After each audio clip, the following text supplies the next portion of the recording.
tại nên đi mà tại đi khi mà nghĩ là tăng tăng tăng ta mà câu đã tăng hàng câu tâm có nên đến giờ ye tớ khăn đây đây mà tâm có đến giờ ya la quê đây tớ nhà là mà tâm có nên là đến giờ ya ta ha deposit ta deposit và ta mà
tâm có nè bên tay đỏ mà tâm có nè mà đi nhau sang đi mà qua mà đi nhau sang mai mà lại mà sang mai mà bụng mà tâm có nè đi xuống tươi ngắt đồ tâm có nè mà ai tăng hạnh thấy sự rồi đồ tâm có nè tăng chua tươi ngắt đồ tâm có nè tăng hạnh hai hàng hai tờ đôi mà nên đi mà mi tha mà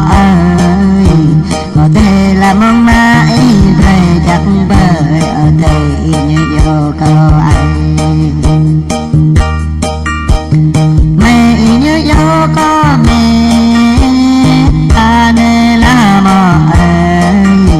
ra nét cho nu ta play ra nét cho phải ta bỏ rõ nó tăng cho tùm ba prang nó mà rõ nó ta cho ta yang ta lo mà do trái gốc gơ ta pa mà tụt cả nơi mà ai lăng lệ mà tụt cả nơi tầng lấy thân có biếu mà đồng bề nào mà ai khá lưu đồng là tâm có nê chừng rơi bị gọi là chừng qua bị